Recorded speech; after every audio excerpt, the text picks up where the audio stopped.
Bem, já a estabilidade ela é um pouquinho mais simples. Enquanto a retenção era uma reação contra as forças que agiam no sentido contrário ao eixo de inserção da prótese, a estabilidade vai ser uma reação contra as forças que podem deslocar a prótese em qualquer outro sentido que não seja aquele da retenção, certo? Quem que realiza a estabilidade de uma prótese? Os braços de oposição e retenção e os apoios indiretos. Os braços de retenção eles têm um potencial de tração que devem ser evitados, ou seja, o que isso quer dizer pra gente? Eu acabei de falar que os braços de oposição e retenção, eles realizam, né, junto com os apoios indiretos, eles realizam essa estabilidade da prótese. Porém, vocês concordam comigo que, usando aquele nosso exemplo do braço de retenção, que ele tem uma parte que é móvel, então uma parte que é um pouco flexível, né? Vocês concordam que se eu dependo desta parte flexível apenas para a estabilidade, vocês concordam comigo que se eu não tivesse esse braço de oposição aqui, essa flexibilidade do braço de retenção ia causar uma tração nesse dente? É que nem uma mola. Imagina que nós temos uma mola aqui.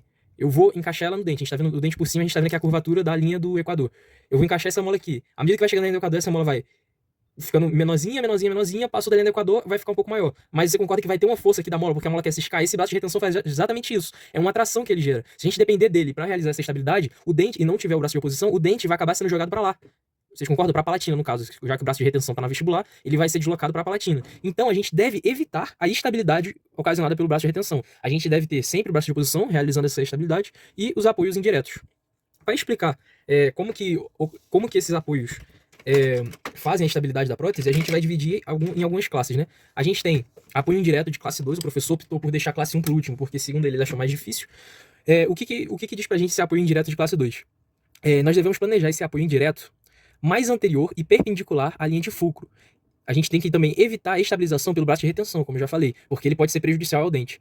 Esse apoio indireto de classe 2 ele serve para evitar o movimento de gangorra para frente e diagonal. Vamos lá. O que isso quer dizer? Nós temos aqui um espaço protético, certo? De extremidade livre. Aqui nós temos a prótese. O que a gente deve fazer para descobrir se está estável ou não é ver qual seria o possível movimento dessa prótese. Então, o que a gente tem que fazer? Nós temos que localizar a linha de fulcro. Essa linha de fulcro, o que seria? Seria uma linha imaginária que a gente vai traçar entre os apoios mais posteriores em lados opostos da arcada. Vamos lá que a gente vai entender. Parece difícil, mas não é não.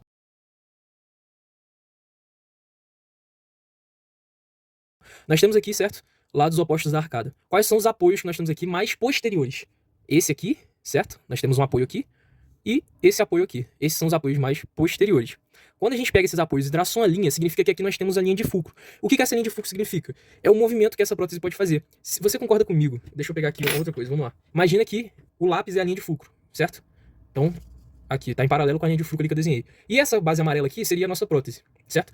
Se a gente girar esse lápis, olha, esse é o possível movimento que a prótese pode fazer. Ela pode ir para trás ou pode ir para frente. Obviamente, como para trás está bem mais apoiado do que para frente, o que a gente tem que evitar aqui? A gente tem que evitar o movimento de gangorra para frente e diagonal. Como essa linha de fulcro está de lado, se por um acaso a gente faz mordeduras aqui de alimento nesse dente ou nessa região aqui, a tendência é dessa prótese aqui atrás ir para frente e para diagonal. Vocês estão conseguindo compreender? Se eu mordo atrás não vai ter tanto problema, porque atrás já é a prótese, então ela já está mucossuportada. Agora, se eu mordo aqui nessa região onde nós temos os apoios, a tendência é ir levantar um pouco para frente e para diagonal. Com o tempo, se não ajeitar isso daí, pode acabar até saindo levantando mais.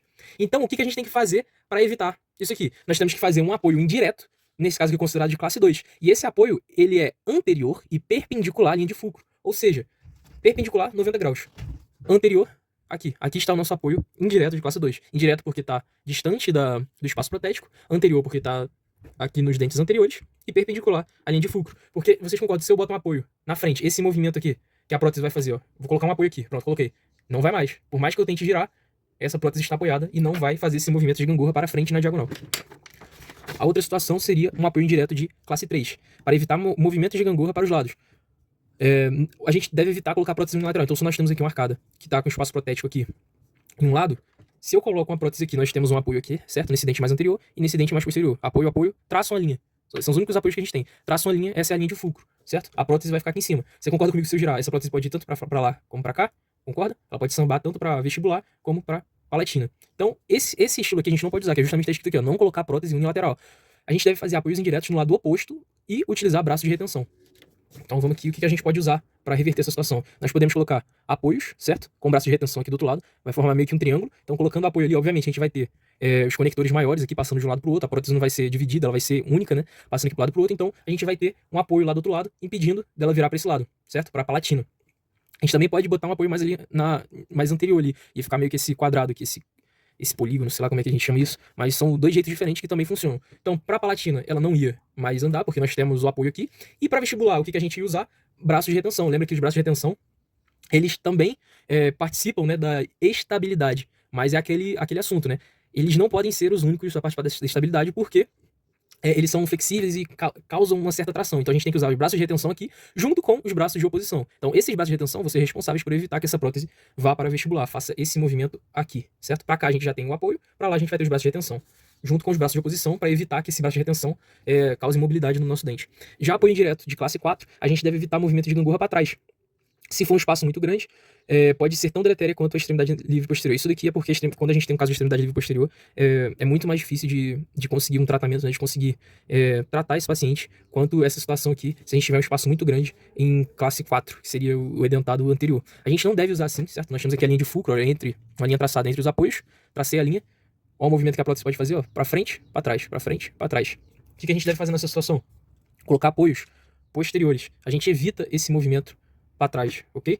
Para frente, vai ter um pouco de movimento ainda, mas ele será menor do que esse movimento que seria para trás. O movimento para trás seria muito mais prejudicial. Segundo o desenho que o professor fez, a força que nós temos para trás ela seria muito maior do que a força que teríamos para frente. Então a gente faria esse quadrado aqui, certo? De apoios e evitaria mais esse movimento para trás do que o movimento para frente em si, que não é tão deletério assim.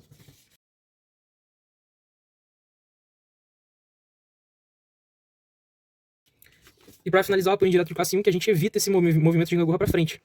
Se nós temos aqui uma prótese de extremidade livre nos dois lados, temos apoios, certo? Em cada lado da arcada, traço essa linha que vai ser a linha de fulcro. É um movimento que a prótese pode fazer para frente, ó, para trás, para frente, para trás. Nesse caso aqui, mais para frente do que para trás.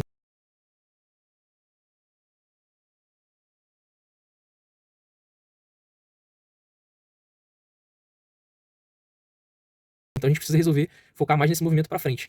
O que nós podemos usar? Nós podemos usar apoios em dentes mais anteriores, certo? Imediatamente à frente, ou seja, logo no dente adjacente a gente coloca apoio, vai formar um pequeno retângulo aqui que vai impedir mais esse movimento para frente. Ou a gente pode usar o grampo contínuo de Kennedy, que seria um grampo com vários apoios nos símbolos desses dentes anteriores. Então nós temos uma sequência de vários apoios aqui, um adjacente ao outro, que vai impedir também esse movimento para frente. E a gente chama de grampo contínuo de Kennedy. Foi basicamente isso daí que o professor falou, de tudo sobre a biomecânica das PPRs. Espero que tenha dado para pegar.